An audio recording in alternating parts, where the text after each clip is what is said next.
Now, if that doesn't scare the crap out of you, I don't know what would. Skip2mylou, my darling. Hi guys, it's Lou. Today we're going to do a little story time in honor of Halloween coming up. I wouldn't say that this is a necessarily scary story time. It's more of a strange happening and sighting story. When I asked you guys for some questions for a future Q&A, surprisingly, I got quite a few, have you ever experienced anything paranormal? And although usually I would consider that a very strange question, it just so happens that I have. I know that this story can't translate as well as being there, but I had to share this experience with you guys. Last December, Ava and I went with my friend Christine, who you guys may know from some of my past videos.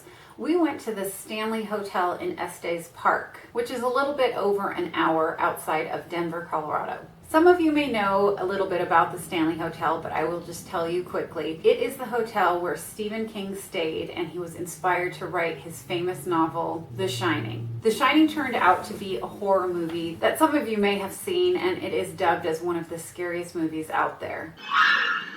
Here's Johnny. In 1974, Stephen King spent the night there with his wife, and they were the only guests at the hotel because they were closing for winter time. It was only a summertime hotel. And he even stayed in room 217, which is featured highly in the book. Though the movie was not filmed at the Stanley, the 1997 miniseries was. And for those of you who prefer funny movies, Dumb and Dumber was even filmed at the Stanley. We'll take it.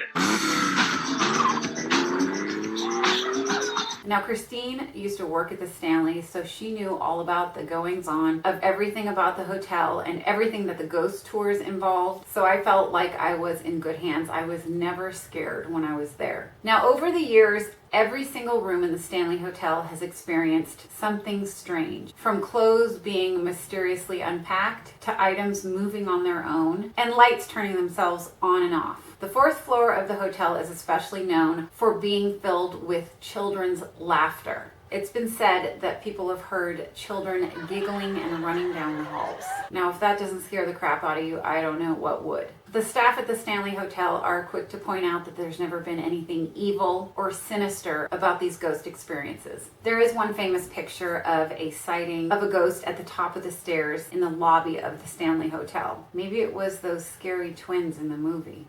Come play with us, Daddy, forever and ever and ever. Okay, let's get to our stay. There was still snow on the ground when we got there. It was December 30th, and we got a room on the third floor, which I was happy about because I knew on the second floor was room 217, which is the most requested room for guests to stay in because of a power outage in 1911, where an employee set off an explosion by walking in a gas-filled room with a lit candle, and she's said to roam the halls of the second floor. Now, it's the fourth floor that is supposedly filled with the spirits of children, because back in the day, the rich people would stay there and send their nannies and children up to the fourth floor. We had three very specific and very memorable strange things happen to us during our stay, and I'm just going to go through them in the sequence that they happened. Now, I do have footage for the first event, and I have to say that when I was filming, I didn't notice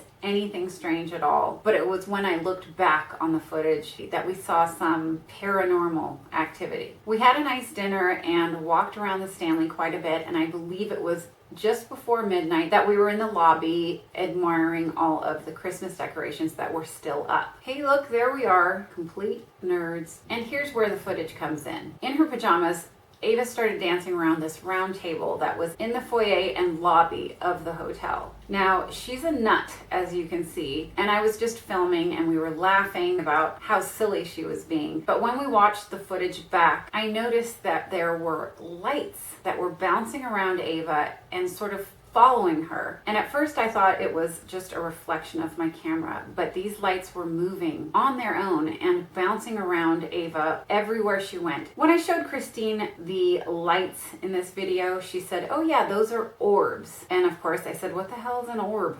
What are you talking about? She said, those are spirits or ghosts, and they are most likely of children who are enjoying Ava's dancing around and silliness. And I questioned, these are the ghosts of children? She said, yeah, a lot of the children died on the 4th floor in the care of their nannies of tuberculosis, and they were just happy to see another child in their presence. Now, these orbs are not hard to see, but I'm going to go through the video with you guys and put a circle around where I think they're the most viewable. Oh, and right there, you can see one by the table and one by the door.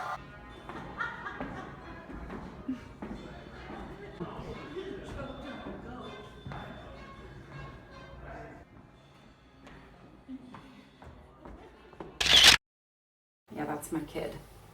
She's cuckoo. Now the next two things are a little bit creepy, but also not scary. When Christine, Ava, and I got back to our room, we put on pajamas and I went into the bathroom to brush my teeth, and I saw this like wooden or brown toothbrush, and I thought it was odd because I hadn't seen it before when we were unpacking. And I said, Christine, what the hell kind of toothbrush is this in here? And she said, I haven't even put my toothbrush away. And I picked it up and showed it to her, and she said, that's not mine. This toothbrush was not here before we went to dinner. She agreed with me and said that she had thought it was mine. So not a real long story, there was just a toothbrush there that was not there when we were originally in our room. Kind of creepy. Now, we did meet some people while we were there, and they had gone on some of the tours in the hotel. And one of the tours goes underground into the servant entrance.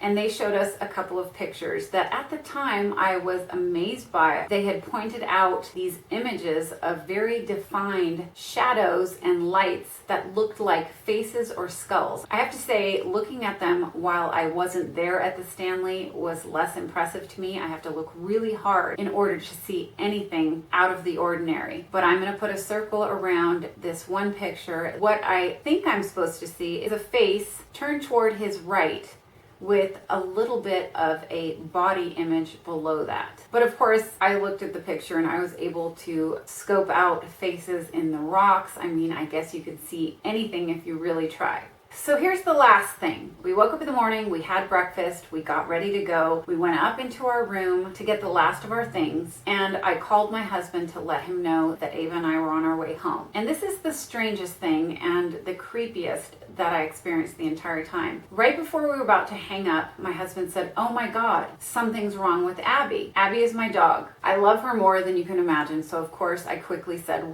what's wrong with her? And he switched to FaceTime, which I wish I would have somehow recorded on my phone or at least taken a screenshot of, but I didn't. So you're just gonna have to believe me. I'm not a liar. As he was focusing on Abby, he said, her foot is broken. And sure enough, when I saw Abby, I don't know how to explain it, but it looked absolutely gruesome and it freaked me out. I told my husband to take her to the vet as soon as possible, and I took another look at her, and I just couldn't believe that she was walking around on this foot and not crying because it looked so bad. Just like there was a break in between her wrist and her elbow. Dogs have wrists and elbows. Right here, flat on the ground. Awful. So we hung up and I got in my car and couldn't believe that I had to drive an hour and a half before I could see my poor dog. Well, 10 minutes into my drive, my husband calls me and he says, Abby's fine. And I said, what do you mean? He says, she's in my car. She's standing on her foot. She's fine. He pulled over and FaceTimed me again, and sure enough, her foot looked completely normal. And as relieved as I was a little bit freaked out at the same time. When I got home, she was fine. What I find so strange about that is while I was at the Stanley Hotel in my room, both my husband, who was on the line, myself, Christine, and Ava saw my dog looking so horrible that we were all very panicked. But the moment that I left, everything was fine. Now, considering everything, the children's ghost orbs dancing with my daughter, the old toothbrush that just appeared in our room, I have to say the thing with Abby was the strangest and the most terrifying. Anyway, needless to say, it was a very memorable stay. I enjoyed myself tremendously. The hotel is absolutely beautiful, and apparently the things that happened to us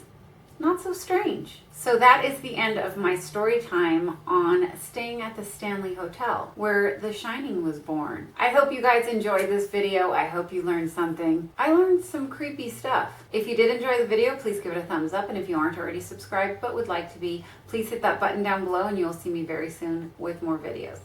Bye guys.